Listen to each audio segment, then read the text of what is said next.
Hello everyone, this is Maninder Pal Singh और आप सभी का स्वागत है astro fortune guide YouTube channel पर।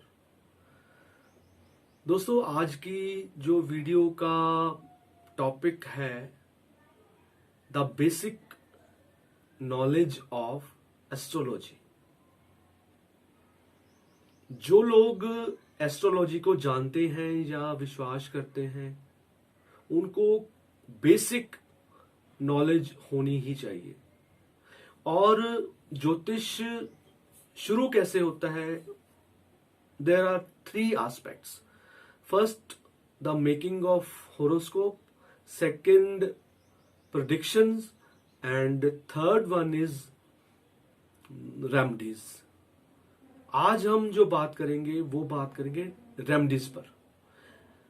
सबसे पहले जो लोग होरोस्कोप रेगुलरली दिखाते हैं या अपने दशाओं के बारे में जानते हैं या कहें कि अपनी प्लानिटरी पोजीशन को जानकर अपने कार्य करते हैं, उनके लिए ये है कि वो लोग अपने सिर्फ फ्यूचर पर फोकस ना करते हुए या पास्ट के बारे में ना बहुत ज्यादा सोचकर अपने प्रेजेंट पर फोकस करें तो वो उनके लिए बहुत ज्यादा अच्छा होगा।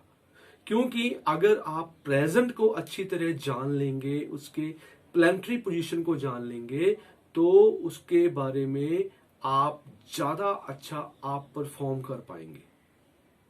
अगर आप सिर्फ फोकस करेंगे कि आपका फ्यूचर कैसा रहेगा तो आप प्रेजेंट को चूक जाएंगे।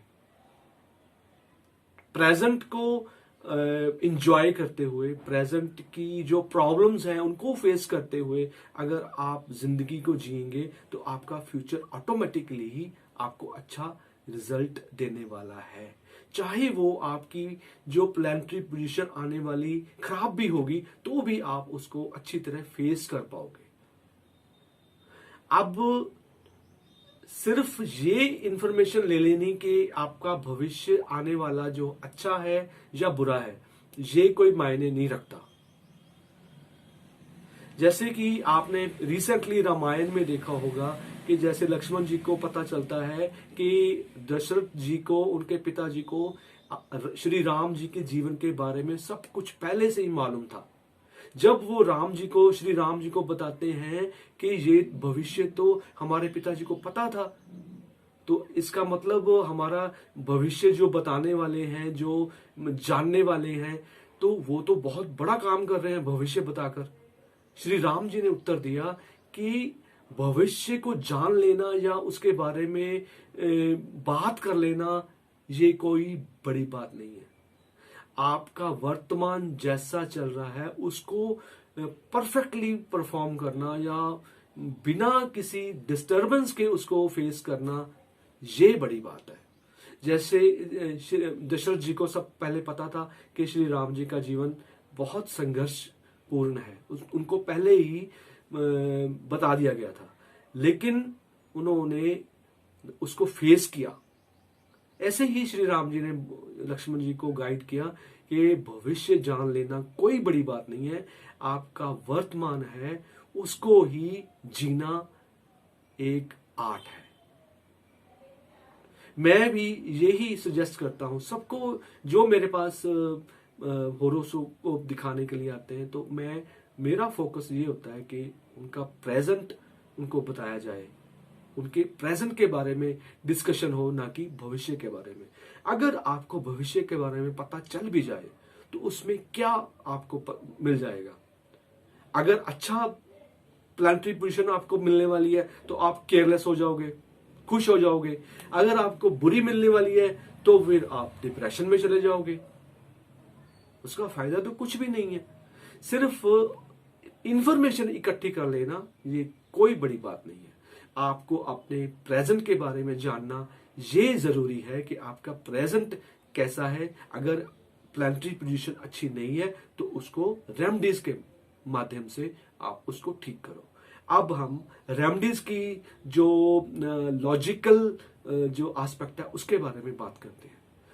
फ्रेंड्स, जो रेमडीज हैं वो मेरी जो ओपिनियन में दो तरह की ऑप्शन हमारे पास रेमेडीज के हैं। फर्स्ट ऑफ ऑल, हम जिस कंडीशंस में, जिस सर्कमस्टांसेस में हम जी रहे हैं, हम उसको एक्सेप्ट करें, उसको स्वीकार करें। दूसरी जो हमारे पास ऑप्शन है वो है हम उसके लिए उपाय, रेमेडीज करें प्लानिटरी पोजीशन को ठीक करने के लिए। फॉर एग्जाम्पल, मतलब 45 डिग्री आज की डेट में 45 डिग्री से भी ज्यादा कई बार टेम्परेचर हमें देखने को मिलता है, लेकिन हम टेम्परेचर को बढ़ा या कम नहीं कर सकते। हम क्या करते हैं, जो लोग अफोर्ड कर सकते हैं वो अपने रूम टेम्परेचर को एयर कंडीशन के साथ ठीक कर लेते हैं। मेरे कहने का मतलब, जैसे प्रकृति को हम बदल नहीं सकते, गर्मी जब आनी है तो गर्मी को हमें फेस करना पड़ेगा, सर्दी आनी है तो हमें सर्दी को फेस करना पड़ेगा। हम अपने जो रूम टेम्परेचर है उसको ही कम कर सकते हैं और बढ़ा सकते हैं। प्रकृति से हमें सुख लेने के लिए उसको अपने अनुकूल करना पड़ेगा, तो ही हम प्रकृति से सुख ले सकेंगे। और जो लोग अफोर्ड एयर कंडीशन को नहीं कर पाते, वो स्वीकार करते हैं तो सुख ले सकते हैं। इसी तरह जैसे जैसे जिस तरह की कंडीशंस में हम, प्लानिटरी पोजीशंस में हम होते हैं, अगर तो हम उस कंडीशन को, अपनी सिचुएशंस को, पर्सन्स को, जिस तरह के लोगों के साथ हमें डील करना पड़ता है, हम अगर उनको स्वीकार कर लेंगे तो सुख ले पाएंगे उनसे, या फिर उनको अपने अनुकूल कर कर तो सुख ले पाएंगे। उसके लिए हमें अपनी प्लानिटरी पोजीशन को ठीक करना पड़ेगा। अब प्लानिटरी पोजीशन को ठीक करने का मतलब क्या है? हम किसी के बारे में अगर बुरा सोच रहे हैं, अगर हम ये सोच रहे हैं कि हमको उनकी वजह से या सिचुएशन की वजह से हमें दुख मिल रहा है, तो हम यहां गलती कर रहे हैं। क्योंकि ये प्लानिटरी पोजीशन हमें हमारे ही कर्मों के आधार पर मिली है। हम किसी को दोष नहीं दे सकते कि हमारी जो प्रॉब्लम है वो किसी और की वजह से है। इसी तरह हम अपने जो प्लानिटरी पोजीशंस हैं उनको बैलेंस करेंगे, ना कि किसी और को ब्लेम करेंगे। हम अपने स्टार्स को, जो प्लैनेट्स को भी ब्लेम नहीं कर सकते। हम उनको बैलेंस कर सकते हैं with the help of remedies. तो मेरे कहने का मतलब, साइंटिफिकली अगर हम किसी पर्सन से, अगर किसी सिचुएशन से दुखी हो रहे हैं, तो हम उनको या तो अपने अनुकूल करें या फिर उनको स्वीकार करें। नहीं तो हम वैसे ही अब दुखी होते रहेंगे, हम ब्लेम गेम में अपने जीवन को लेते जाएंगे कि नहीं ये उसकी वजह से है, because of this people, because of you, because of them. हम इसी ही गेम में अपने जीवन को बर्बाद करते रहेंगे। मेरे कहने का मतलब, हम पहले ये स्वीकार करें कि ये जो प्लानिटरी पोजीशन है या जो सर्कमस्टांसेस हैं, ये हमारे ही किए हुए कर्मों का इफेक्ट है और हमें ही इस पर काम करना पड़ेगा। कोई दूसरा इस पर काम नहीं कर सकता। अगर आप एस्ट्रोलॉजर पर इसकी रिस्पॉन्सिबिलिटी दोगे कि अगर हम अपने ज्योतिषी के पास गए, हॉरोस्कोप दिखाया, तो वो बस काम खत्म नहीं। आपको अपने हॉरोस्कोप के अकॉर्डिंग अपने प्लानिटरी पोजीशन को ठीक करने के लिए उस पे जो रिक्वायर्ड रेमेडीज होंगी वो करनी पड़ेंगी। और वो रेमेडीज का जो इफेक्ट होगा, वो इफेक्ट होगा आपके संस्कारों पर। जिस प्लानिटरी पोजीशन को आप फेस कर रहे हो, वो आपके संस्कार हैं, तो आपको वो इफेक्ट कर रहे हैं। जिस तरह की किसी मनुष्य को या किसी इंसान को गुस्सा आता है, उसके लिए ये एक रेमेडी है, कोई पर्टिकुलर रेमेडी है, वो उसके संस्कारों पे वर्क करेगी, तो उसका वो गुस्सा ठीक होगा। ये नहीं कि आपने कोई डोनेशन की या आपने कोई स्टोन डाल लिया तो उसका वो काम खत्म। आपको अंदर ये सोचकर, ये एक थॉट क्रिएट कर कर, पॉजिटिव थॉट क्रिएट करना पड़ेगा कि मैंने अपने गुस्से को ठीक करना है, इसलिए मैं ये रेमेडी कर रहा हूं या कर रही हूं, ताकि आपके वो संस्कार को बदला जा सके।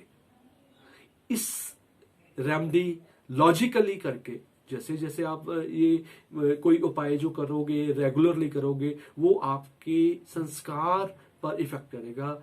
वैसे ही आपका, जैसे अगर कोई गुस्सा है या कोई जेलसी फील करता है या किसी के बारे में बुरा सोच रहा है, वो रेमेडी अकॉर्डिंगली प्लानिटरी पोजीशन के हिसाब से आपको करनी पड़ेगी। तो आपके वो संस्कार भी चेंज होने शुरू हो जाएंगे, क्योंकि जैसे जैसे वो संस्कार बदलते जाएंगे आपकी प्लानिटरी पोजीशन ठीक होनी शुरू हो जाएगी। मेरा कहने का सिर्फ ये कहने का मतलब ये है कि आपको अपने संस्कारों पे वर्क करना पड़ेगा। रेमेडी तो वर्क करेगी, संस्कार बदलेंगे तो ही आपकी वो हैबिट्स जो हैं वो बदलेंगी, वो आपको सुख देगी। When you change, then world will change. अगर आप बदलोगे तो ही दुनिया बदलेगी, नजरिया बदलोगे तो नजारे बदलेंगे। दृष्टि चेंज होनी बहुत जरूरी है। जिस तरह किसी इंसान के साथ आपके व्यूज नहीं मिलते, आपकी अंडरस्टैंडिंग नहीं बन रही, वो क्यों नहीं बन रही? क्योंकि वो अपने संस्कारों के साथ अपनी जिंदगी जी रहा है और आप अपने संस्कारों के हिसाब से। फॉर एग्जाम्पल, मैंने रेड कलर का चश्मा पहना हुआ है और आपने ब्लू कलर का, तो मुझे जो दिखाई देगा वो रेड कलर का दिखाई देगा और आपको ब्लू कलर का। इसमें हम दोनों की गलती नहीं है, लेकिन हमें जो दिखाई पड़ेगा वो हमारे नजरिए के हिसाब से हमको दिखाई पड़ेगा। तो इसलिए किसी और के बारे में सोचने की बजाय या किसी और को बदलने की बजाय हम रेमेडी अपने ऊपर करें, हमारे अपने संस्कारों को बदलने के लिए। ये है साइंटिफिकली रेमेडीज का जो एस्पेक्ट। आज के लिए इतना ही। Thank you very much. आप स्वस्थ रहें। God bless you.